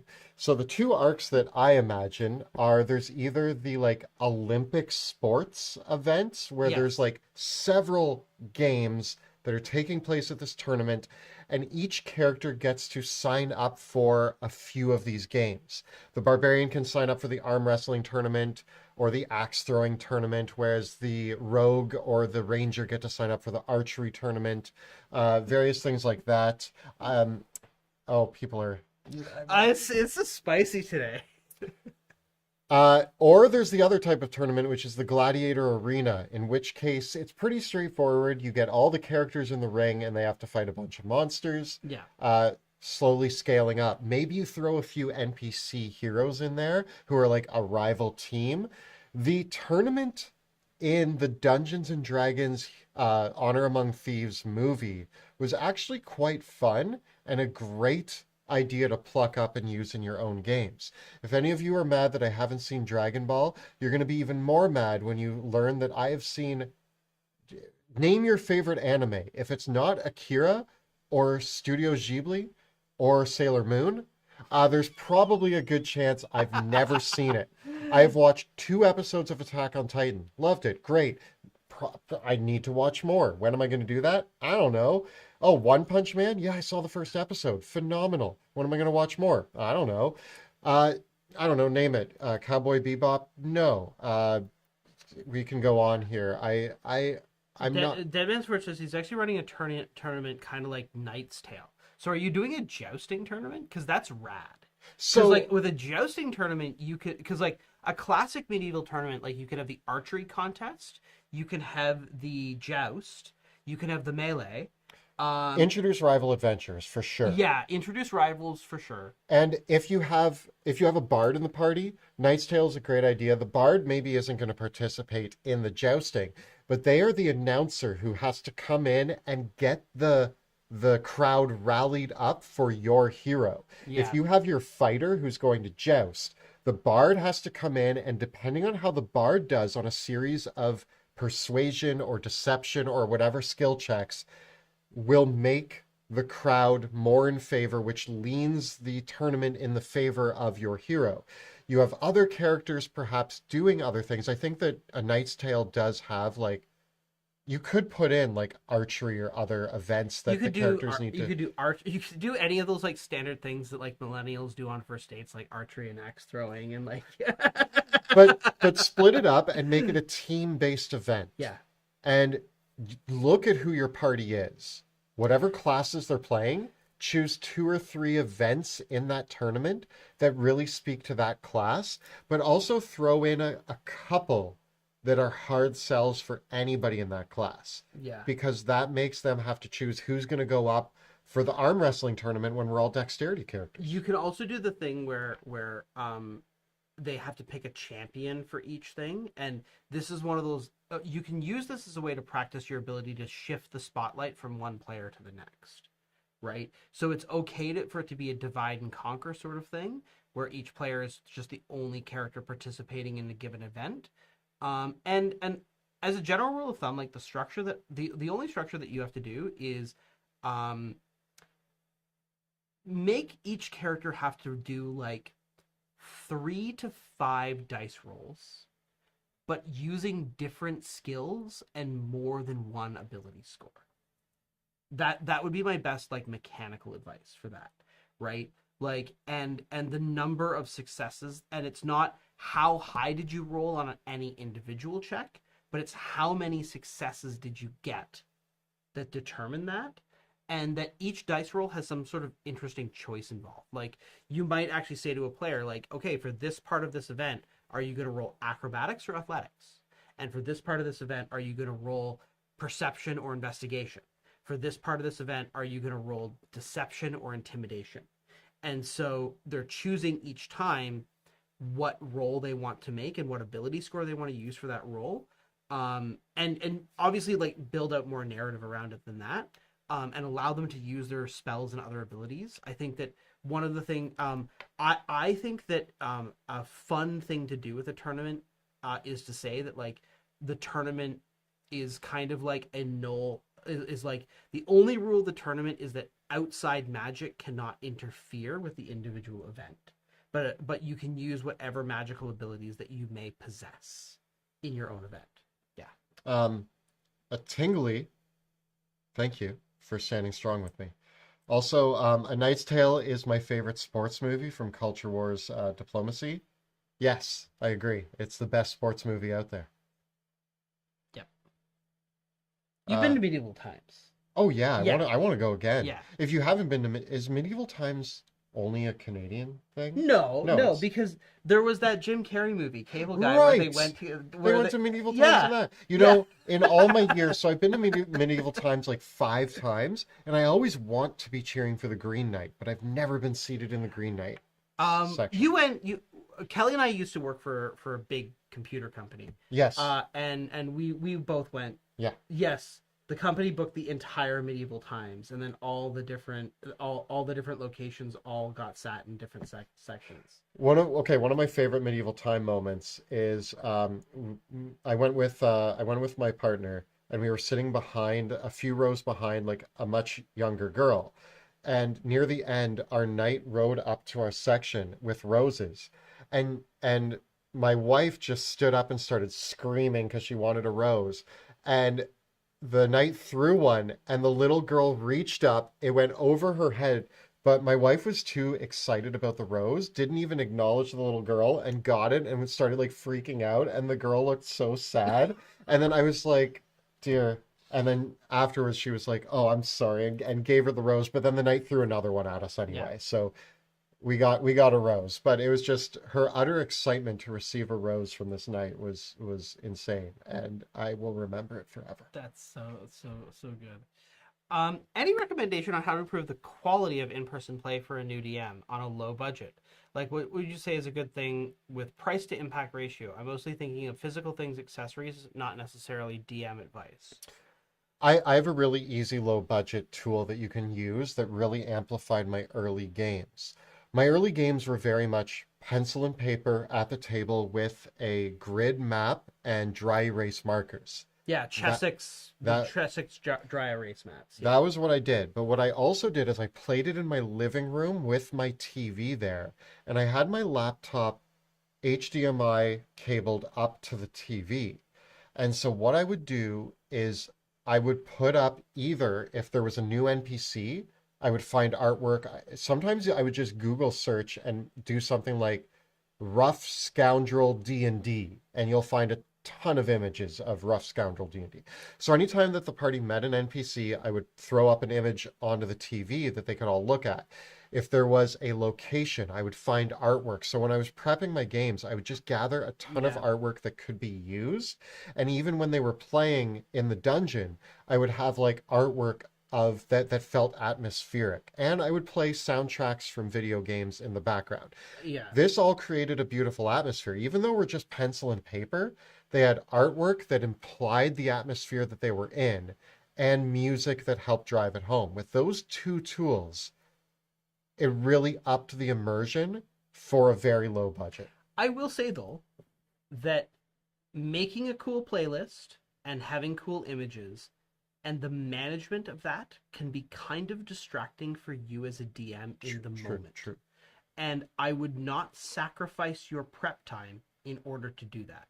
So if you feel prepared for the game, otherwise, make the playlist, get the images. But don't make that prep come at the expense of the required prep, because That's good advice. Yeah. those things are cool, but they're not required. And really, like, if you're DMing on a low budget, like, I honestly think I would also like say make sure that everyone's got an extra set of dice. And I think that the only other thing that you can do, like, that's really good on a budget is go to, if you want to add a little bit more visual and you like battle maps, the easiest thing that you can do on a budget is, if you don't mind printing things out and cutting things out, printing out maps on color paper or something like that, or doing like the cardstock style stuff, can really add a lot to the experience overall, and can be done pretty much on a budget. Like many map makers will do printer friendly versions of their maps, and then you can just print them out and kind of paste them together, and you can have that. You can also make your own homemade tokens by getting, if you go to most craft stores, you can usually find these like circular chips that come in like 1 inch, 2 inch, 3 inch size, and they're like little wooden chips or plastic chips, and you can just print out an image of a monster and glue it to that, and now you got a mini. I have this memory, and I want to talk about this as a final point for this, as when it comes to at the table, low budget, making your games feel cooler and more immersive and all of that, you as the DM should take the lead. When I first started playing D&D, I actually remember feeling a little silly at the table. It was my first time playing. We were with a group of relatively new people. One of the first sessions, Monty handed us all a piece of paper with a goblin chant on it. And he made us all stand up and like do a goblin dance and chant the words on the paper because the goblins were coming, and we actually for a second got to leave our characters and role play the sound of the goblins coming, chanting this little rhyme as they were about to invade the village. That moment, something inside of me opened up, and I suddenly felt way more at ease role playing my silly little characters and stupid voices because I was Yeah. just standing at a table with my group of friends, chanting in goblin voices and dancing like an idiot. And it's those little things that if you do those, even at a low budget table, you're going to spark the imaginations of your players. They're going to start buying in. So my advice for making it more immersive is you as the DM buy in and ask your players to do so too in game. Give them things to engage with and make it come to life. Find a way to do something like a goblin dance or I don't Yeah. know. Do you have any other good I examples? think I think that Just do a goblin yeah, dance. Goblin Dance. Dyson Doggo says this has been the most unhinged Dungeon Dudes live stream. But are you having fun? If the answer I, is yes, I then I hope so. good. Stephen D wants to know if we've ever considered writing novels in the world of Dreckenheim. Yes. Yes, we have. I I have a whole series we've planned. also thought about graphic novels and stuff like that. It's I think that I would like to write a novel in the sometime in the next decade. I have a That's plan. kind of my goal. Yeah. I have a plan for a full series that is a combination of if Harry Potter was awesome and if the Dresden Files was more awesome. And Mm. that's called Young Sebastian Crow Goes to Magic School and then becomes a bounty hunter tracking down rogue mages. That part of his backstory has been hinted at but never explored. And I would write an entire novel series about his time at Yeah. Paradox Castle, getting expelled, and becoming a bounty hunter. And I think you get your magic school and your detective stories all in that. And I really want to write that series. I I kind of think that um I would the one kind of idea that I'm kicking around is like a sort of like in that postmodern way where you have multiple protagonists from multiple points of view, um doing some sort of multiple points of view novel about the founding of the Amethyst Academy, Right. right? And the way that I kind of imagine it being is that like there's a couple different perspectives in that story where like one of the perspectives is like a young person who is rescued by the academy, but then another one is like a member of the faith, like a member of like an early member of the Silver Order who like has a very like who is on a mission themselves and is like really conflicted over what's going on and like has a bunch of different perspectives. So I don't know, it's just a very nascent idea. It's like the glimmer of something. But yeah, sometime in the next 10 years, I think I would want to do that. Sam wants to know, running Two of Annihilation soon, and do anybody have any ideas on how to structure the campaign so my players have a good time? So Sam, having run Two of Annihilation a few years ago, I ran it at my local game store for D&D Adventures League. My biggest critique of the adventure is that the part between um, the jungle exploration is the biggest mess in the adventure. All the locations are really cool and really interesting, But I sort of felt like getting lost in the jungle searching for Omu was really hard to pull off. And so I kind of glossed it over a little bit, and I kind of the way that I sort of ran it, because I was running it in D&D Adventures League, is I just was like, here's exploring all these cool locations in whatever order you want to do them. And then I think a really easy way to do it would really simply be like presenting the map with like a bunch of cool locations, and then each of those locations has a piece of the map that leads the players to Omu. And the first part of the campaign is literally just collect the 5 MacGuffins to learn where the city is, and I feel like it gives it a little bit more of a firmer structure than what it needs, because it's the area that you're wandering around of Chult is so vast that it's very easy for it to feel aimless. I haven't ran Tomb of Annihilation, so I don't have a lot of input, so I'll just say do what Monty says. Is that it for Yeah, Patreon questions? Back to the chat. Ask us some questions. If you'd like to know anything. Oh, we do have 2 more. We do have 2 more. Oh, I'm being lied to. Annabelle wants to know what our thoughts on having the same patron to a Cosmic Warlock and Oath of Hex's Paladin, and what kind of pacts and general demands they could make. My first thought is to create a rivalry, but that's probably a bad idea unless you really know your players. But the idea is the patron and the Oath of Hex's entity are the same. Yeah. My thought would be only one of you can be my prime, but that's honestly, what? You could have them both have Bruce as their patron. Have them both think that they are the soul. No, they're I think that they could both, that Bruce would be cool to do as a cosmic patron. I think that the other connective thread there as a cosmic patron is the moon, because the moon has a lot of significance to witches, and so it could be an entity that is like a personification of moon and magic, and I could see almost basing it off Selune from Forgotten Realms, right? Like I could see that working for the Oath of Hexes potentially, depending on how you flavor it.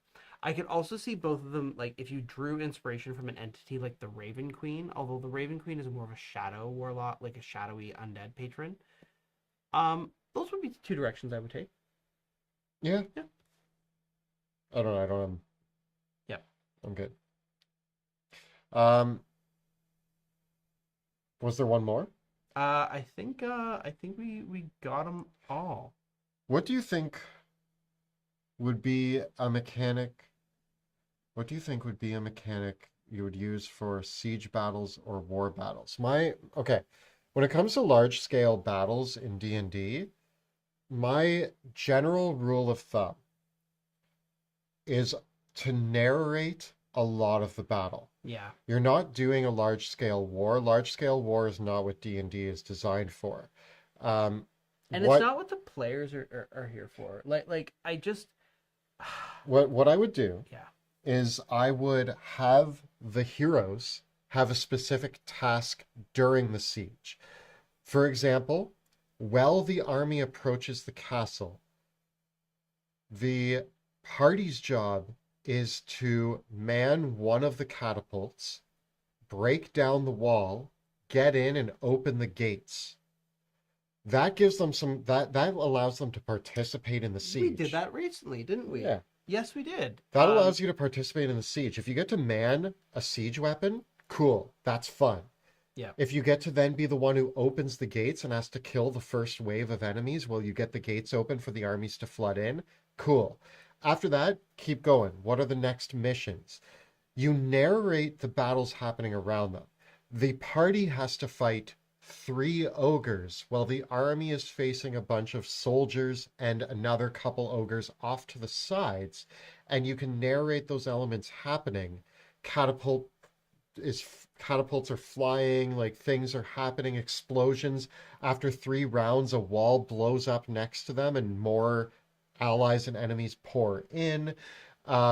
you can narrate a lot of this and change the battlefield as needed to keep things interesting. Make it feel like there's a battle Yeah. happening.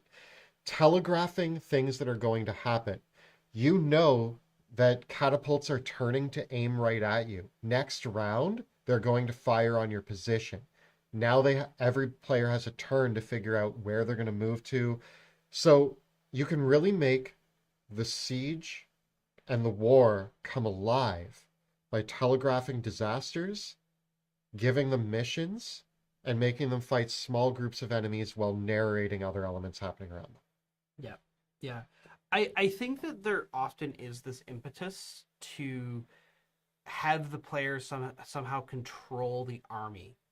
And like we've seen this in and it's a popular idea. Like Colville did Kingdoms and Warfare, which we had back there, and like I think that Kingdoms and Warfare is very well designed as a system. I would never use it in an actual campaign because why? Because my players don't want to learn a war game in order to play D&D, right? And I think that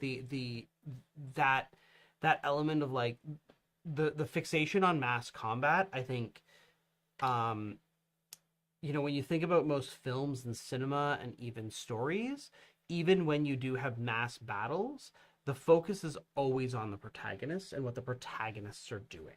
Yeah. And so the battle is a backdrop to the focused thing that is going on with the characters, and always when you always see war depicted and battles depicted in media, whatever the most important thing in the battle is the players. Now, here's a very interesting challenge. How would you do it? And how could you do this, Kelly? How would you do a battle that the players are on the losing side? And they don't know going into this battle, because imagine, if you will, a battle that is bigger than the players. Have you predetermined that they're on the losing side, or is that just a likely outcome but they still have a chance to swing it? Let's suppose this. Let's just say that the players actually had a bunch of opportunities to create conditions where they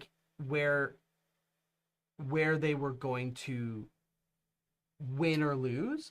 But now what it comes down to, let's just say that the players have made a bunch of bad decisions, and now it's at the point where this is going to be a losing battle. Well, my first thought is thinking back to your Red Hand of Doom campaign where we had to sacrifice one of our villages. And we tried to fight them off, but it was clear that we were monstrously outnumbered and couldn't do anything, it turned into a desperate rescue mission. So again, the same rule applies of narrating, picking your battles, and creating tasks for the party. The tasks became, and I remember this specifically, two of our characters started escorting people out of town while the others held off the approaching threat. Yeah. But then you had people, as the threat approached and started burning buildings down, you had people in those buildings looking out the window screaming for help, and we had to choose if we could save them or not. In the end, we had a player character die. Yeah. But we got everybody out of the buildings and we evacuated the town. You could do a battle where everybody's losing. Once the moment that the players are like, are we losing? You can have an NPC be like, we need to evacuate. The players have kind of already hinted that might be happening. Once they've made that decision, call for it, and now switch gears to the narrative elements that are going to drive it in that direction. So in the comments actually brought up Helm's Deep, because like Helm's Deep is another example of like, there was nothing that Aragorn, Legolas, and Gimli could have done to win that battle. The only thing that was going to save them in that case was Gandalf. Yeah. Right? Like, and so bring a wizard. Yeah. Right? Lo Rosario, they lose, surrender, get captured, and then rescued by an NPC. That's what I would do differently in that scenario. Is I would not have NPCs rescue them. I would have the player characters roll up PCs to go on the rescue mission to rescue their own characters. Or have an escape. Yes, or an escape. Yeah. We got some thank you Bresky and Multiracial Lion. Hey, Multiracial Lion. haven't heard from Multiracial Lion in a long time, but thank Hello. you. Thank Welcome you. back. Yeah. So Bresky just says thank you. So thank you. Thank you. And Yeah. Multiracial Lion does have a question. Are there ideas floating around for further books, specifically for the Dusk Wardens? At this current moment, there aren't, but I'm wondering if we can fit the Dusk Wardens in somewhere. Maybe in the future. Right now, our plan is for this batch of books that includes Veo, Sebastian, and Pluto. Yeah. Um, And then we'll see if, because doing a Wilhelm's Rules of Life, it's you it's know, tough because we're almost out of like categories of books unless they're more player character options, more spells. Like okay, Wrath's okay. Book of Spells, Wilhelm's. Yes, actually, we could if we did a Wrath's Book of Forbidden Magic, that would be our place to do. I would do in that book. Okay, this is just me hypothetical. I'm Yeah, brainstorming. This is not happening, but Wrath's Book of Forbidden Magic would be. I would do new spells. I would do new magic items. I would basically do like a combination of the spell compendium and the magic item compendium attached to a new class that uses magic in a very different way. yeah. Yeah. I What about Rudy and Wilhelm? What would we do with them? Wilhelm's I would do Revamped rules? Wilhelm's rules, like Wilhelm's rules, I don't know what the full name of that is, but that feels like a really cool book of like optional rules, house rules, variant rules, and dungeon master advice. Right. And then I think that Rudy's would be another monster book. Yeah. Yeah. Or another player book. One Yeah. of those two. Yeah. Or both. No, because I actually think that had we thought this through Yeah. from the beginning, I feel like what we should have done was player book, DM book, monster book, and then with Sebastian, Veo, and Pluto, and then which we kind of did, right? Because Sebastian's is kind of the DM book, but no, it's weird. But it's full of It's full of player. It's a weird hybrid, and I feel like whatever we do with Veos is probably going to be a weird hybrid as well. But we probably could have like separated it a little bit more, depending on how we phrased it. when you get all four Yeah. books eventually, they're gonna make a cohesive thing to run millions of adventures in Drakenheim. Is the goal. Yeah, right. What So- other there was a question. But yeah, I feel like by the time we got around to doing the Dusk Wardens book, I would be ready to do another monster book. Yeah. Because monster books are just really fun to make. Tyson, thank you. We've got a Warlock of Tiamat joining. The player wants to be a little chaotic but not evil. Any advice I can give to help roleplay this? I would just ask like where does your player want to go with their character? Like what kind of interactions do they imagine having? I think that the focus of like any issues of this is asking the player really specifically, how do you imagine that working, right? And because oftentimes I think that players can get into their heads about what their character is doing and not how their character is interacting with the world, the story, or the other players, right? And so like and very much sometimes you can start asking a player these questions and they'll start to realize quite naturally or ask them like, if you're gonna act in a chaotic evil way, why are the other players gonna keep your character around? Like why aren't the other players gonna kill your character? Why aren't they just gonna kick you out of the party? Even then a chaotic character needs Yeah. to agree to participate in the events of it. Yeah. When can we expect a new series of Monster of the Week live play, Kelly? And will Mitch be back for it? I have a lot of actual plays planned. Right now, like Monty, my brain can only do this one thing, Yeah. which is write the third book. So in the latter half of this year, I hope to start putting some work in. I have the concept ready to go. All I need to do is pull a lever on it and make it happen. I have another actual play for Monster of the Week. I'm working on an Alien RPG. I also want to do Tales from the Loop, and I'm hoping at some point to do something space horror that isn't Alien.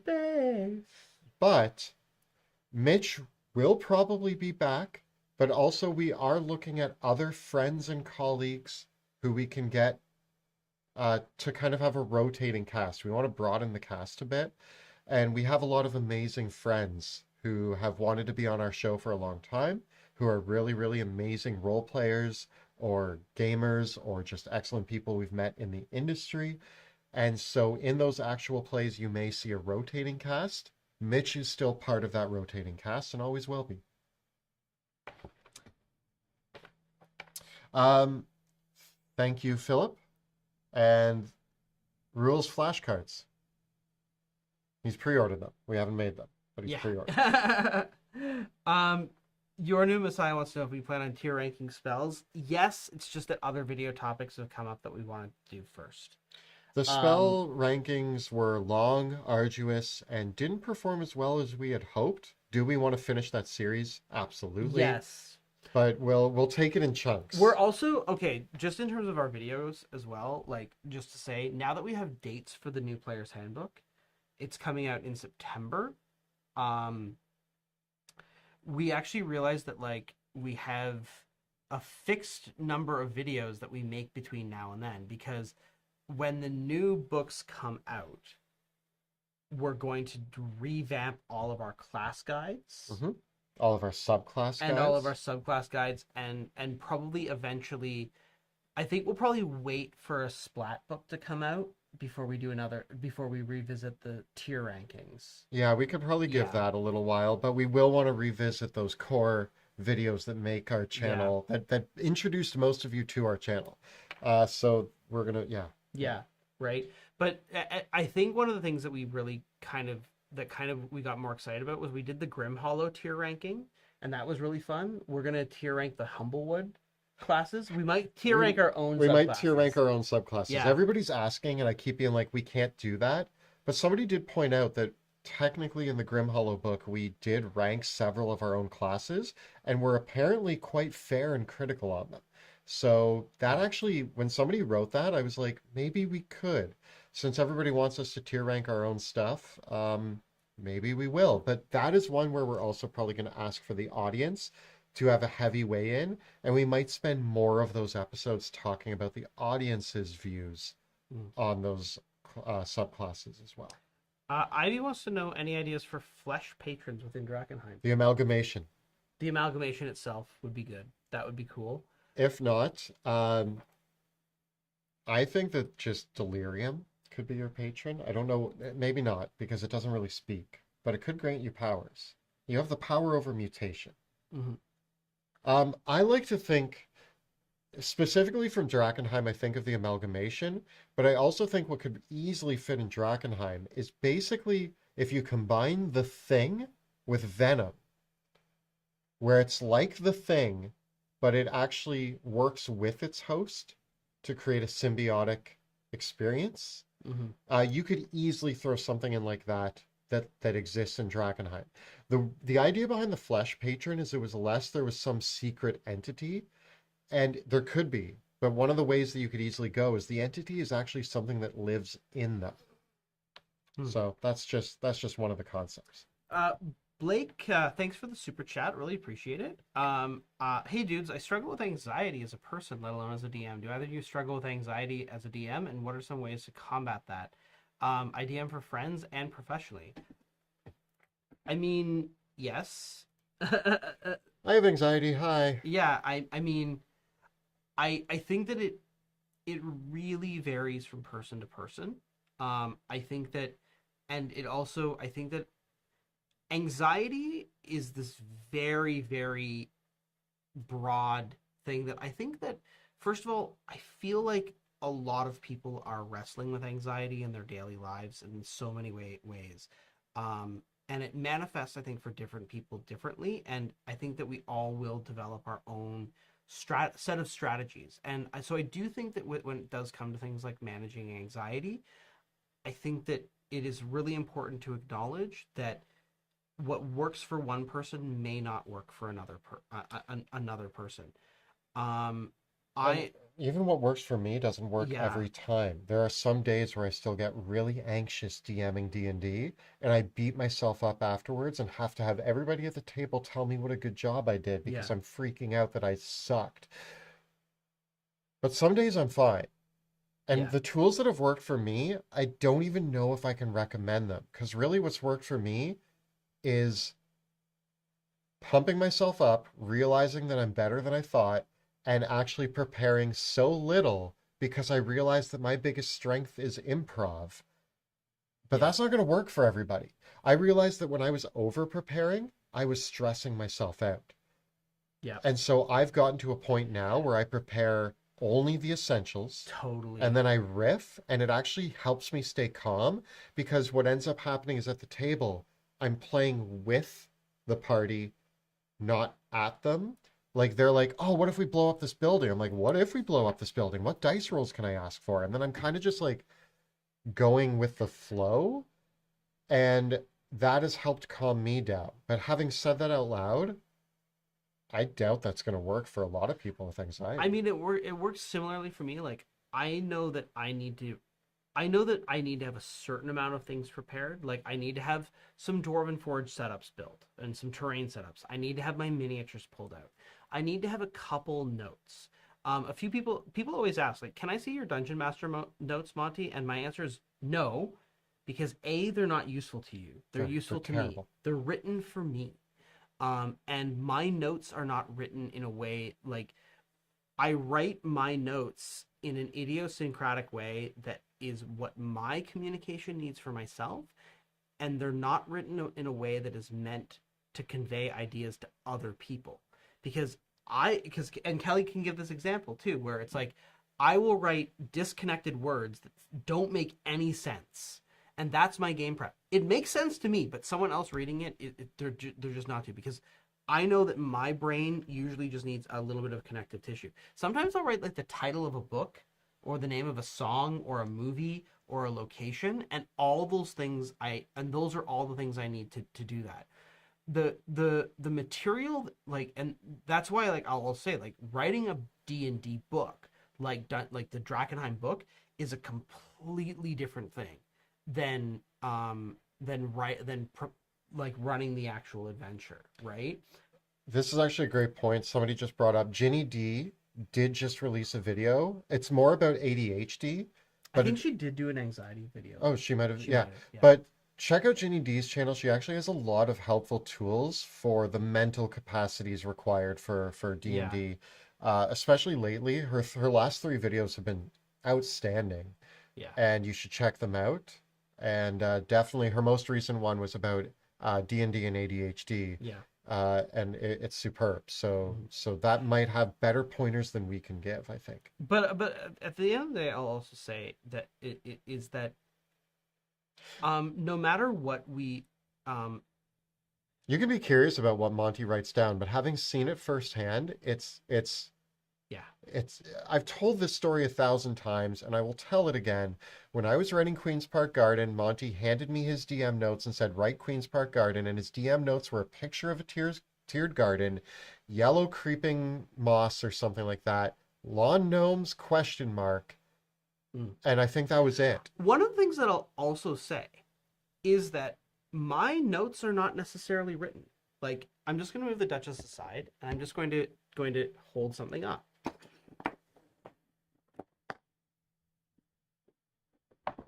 This is from an unaired game session.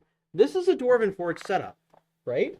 And in this setup, I've put objects down, right? Like I've put miniatures out here, and I've put like little augmentations and things. And I'm not doing this just to decorate. Like when I pull out this stack of books, like that is me in my brain going, okay, there's a stack of books here, right? I've put this pile of skulls on this altar, and there's these fiery things and things like that. And so a lot of my prep, because I use miniatures and terrain, I'm this is a written note. But it is not written with words. It is written in a physical form.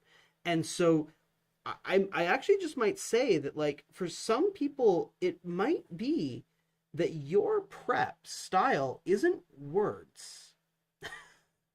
It's true. Your DM prep might not be, and maybe a lot of people are fixated on this idea that your DM prep has to be words written down on a page. But I will say that the vast majority of my prep is building things, picking my miniatures out, and like right now, again, you can't see it with the camera angles, and we can't really move the camera, but like I have this cart of miniatures that I put beside me when I'm DMing, and they will be templates and monsters and terrain pieces. And that is me building my cast of characters. And that is a form of prep. And so but that is not a written form of prep. And so I think I would just like to acknowledge that, like, yeah, like I do a lot of my prep in a very physical, tactile way. I mean, I'm a very visual person, which is interesting because D&D is mostly auditory. But you're just making me realize right now that, like, earlier when we were talking about how to improve low budget games and make them more immersive, I talked about gathering artwork and putting it up on a screen. Yeah. For me, part of the prep is looking at that artwork and choosing the ones that I'm going to use. Because much like the Dwarven Forge, if I look at a picture of a broken down castle and I Yeah. have beautiful evocative artwork, I suddenly my brain is filling with how to describe this place, what it feels like, what sort of rooms might be in it. Like, looking at evocative artwork actually fills my head with fuel for improving. And so sometimes I look at artwork not even to show the players, but I will have pieces that just on my laptop, oh, they're going into the dungeon. I open the 3 pieces of art that I've chosen for that dungeon. And then as I'm describing the dungeon, I'm looking at the 3 pieces of art and kind of describing what I see in This them. is an interesting topic, and I actually wonder if maybe we should do a full video about this, because this idea, it does make you wonder. It's like, why do we think that DM prep is written notes? Well, there's so many different learning styles, which means that there's so many different. Well, did you ever have one of those teachers in school that the teacher was like, you can write an essay, or you can do a song, or a piece of art, or I like aced a writing, like, we had to read The Crucible and then either write an essay about it yeah, or perform something. And I came in and wrote a song called wrote a song called Abigail, came in with my acoustic guitar, played yeah. it and sang it for the class, got an A+, and that I hated writing an essay, but I liked Yeah, so doing my maybe, thing. maybe if you are running games of D&D, maybe you should try sketching or drawing. Maybe your prep notes should be in the form of a little Lego set. Or maybe your prep is collecting those images, and it is like laying out things. And so I think that maybe we might need to address like the tyranny of the notes. Also, like, this isn't immediate prep, but I watch a ton of movies, and I always jot down if a movie had some element that in my brain something just goes, that could be an adventure. Um, Sometimes it's very simple, and a lot of movies have these tools. Even something as abstract, like, okay, you watch Lord of the Rings, yeah, you're gonna have 1,000 plot hooks that you could use in D&D, but you might watch The Blair Witch Project and be like, oh, I could put a night hag in the woods. Yeah. And suddenly you have a plot hook for an adventure for your players. There's so many times when I'm watching a movie, I'll get a singular idea that isn't ripping off the movie. It's just like, wait, there's a monster similar to this in D&D that I could use, or there's an adventure Yeah. hook, or there's a political intrigue element.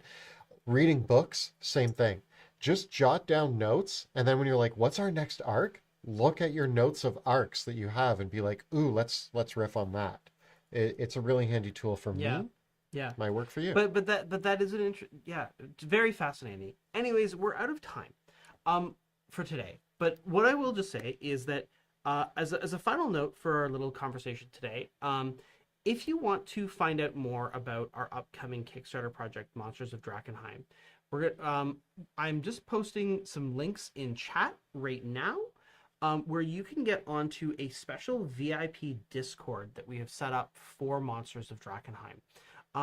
basically it's a little way that you can make an early pledge to the Kickstarter and gain access to a really cool VIP place where we're sharing previews and more. If you're a patron of the channel, this is a little different from that, and we're sharing previews both on our Patreon and on this through this special Discord server as well. But we wanted to create a space where people who maybe aren't ready to be a patron of our show, but who have been following our projects in a broader way, where they could get a little bit of an extra special experience and kind of help support making this campaign, making our next Kickstarter really kick off and launch with a huge boom. So follow that link. You can follow the Kickstarter page, because we're going to be launching in just a couple weeks, and we really want to set this thing off. It's a monster book, so we want to make this a monster Kickstarter. It's gonna be very exciting. It's gonna be a lot of fun, and I think it's gonna be the most useful book that we've written yet in terms of, like, even if you're not running a D&D or a Drakenheim campaign, everybody loves having hundreds of new monsters, and I think that we have some really fun ideas in here. Yeah. Thank you so much for watching. Thanks to all of our patrons for the amazing Q&A questions submitted. And thanks to all of you for joining us in chat. It was a fun discussion, a little bit unhinged today. There's much, much more to come. More unhinged. We'll see you next time In the dungeon. Bye, everyone.